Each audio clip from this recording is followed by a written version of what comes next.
दोस्तों नमस्कार। आज हम बात करेंगे कि कौन से ऐसे 5 प्रैक्टिकल तरीके हैं जिसके आधार पर आप बहुत ही गुड वेल्थ क्रिएट कर सकते हैं। देखिए इसमें नंबर 1 पे आता है टाइम मैनेजमेंट। आप कोई भी इन्वेस्टमेंट करते हैं तो इसके लिए आपको एक लॉन्ग टर्म सोच के चलना पड़ेगा। इसके लिए कम से कम आपको 5 से 10 साल की इन्वेस्टमेंट तो सोच के चलनी पड़ेगी। मिनिमम 5 to 10 ईयर्स होता है, ज़्यादा से ज़्यादा आप 15 to 20 ईयर्स आप के लिए आप इन्वेस्ट कर सकते हैं। सेकंड नंबर पे आता है डिसिप्लिन इन्वेस्टिंग। जैसे आप इन्वेस्टमेंट करते हैं तो ऐसा नहीं कि आपके पास कोई भी फंड है तो आप इकट्ठे एक ही किसी स्टॉक में या म्यूचुअल फंड में कहीं पे इन्वेस्ट कर दें। इसके लिए आपको एक सिस्टमेटिक इन्वेस्टमेंट प्लान होता है, सीप जिसको कहते हैं। उसके आधार पर फ्रैक्शनल इन्वेस्टिंग करनी पड़ेगी। इससे क्या है कि आपका इसमें जो है सो आप यूएस स्टॉक एक्सचेंज में भी इन्वेस्ट कर सकते हैं। उसके भी फ़ायदे हैं, क्योंकि आप यूएस स्टॉक एक्सचेंज में जब इन्वेस्ट करते हैं तो क्या होता है कि आप करंट रेट के हिसाब से यूएस स्टॉक में इन्वेस्ट करते हैं तो इसमें डबल फ़ायदा है। एक तो वहाँ के स्टॉक की वैल्यू बढ़ती रहती है, दूसरा डॉलर का एप्रिसिएशन वैल्यू बढ़ता रहता है, तो ये डबल फ़ायदा होता है। तो इसलिए डिसिप्लिन इन्वेस्टिंग ज़रूरी होता है।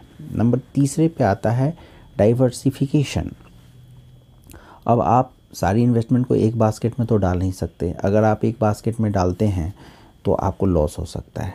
इसलिए आपको कुछ पैसे स्टॉक में, कुछ म्यूचुअल फंड में, कुछ बॉन्ड्स में, कुछ गोल्ड में, कुछ यूएस स्टॉक में, ऐसे डाइवर्सिफाइड आपको अपना पोर्टफोलियो बनाना होता है। 4th नंबर पे आता है सेटअप ए बजट। आपके पास क्या सोर्स ऑफ इनकम आ रहा है, आप उसका कितना % आप इन्वेस्ट करना चाहते हैं पर मंथ, पर ईयर। तो इसके लिए आपको एक बजट अपना बनाना पड़ता है। इस आधार पे आप बजटिंग के आधार पे इन्वेस्ट कर सकते हैं। नंबर 5 पे आता है इन्वेस्ट इन फाइनेंशियल एजुकेशन। भी सीधी सी बात है, आपको किसी चीज़ की जितनी गहरी जानकारी होगी उतना बढ़िया आप वेल्थ क्रिएशन कर सकते हैं। जैसे आपके पास फाइनेंशियल एजुकेशन अगर बढ़िया होगा तो आप सेविंग के बारे में बढ़िया से जान सकते हैं कि हम सेविंग कैसे करें जिसमें ज़्यादा से ज़्यादा पैसे आ सके, इन्वेस्टिंग कहाँ पे करना है, बजटिंग हम अपने पोर्टफोलियो को बजटिंग कैसे करें, क्रेडिट क्या है, क्रेडिटर्स क्या है, डेब्ट्स क्या है, इन सारी चीज़ों की जानकारी मिलती है। इसलिए फाइनेंशियल एजुकेशन भी आपको वेल्थ क्रिएशन में महत्वपूर्ण भूमिका अदा करता है। ये 5 पॉइंट्स ऐसे हैं जिसको आप नोट डाउन कर लीजिए, ये आपको वेल्थ क्रिएशन में बहुत ही ज़्यादा योगदान देंगे।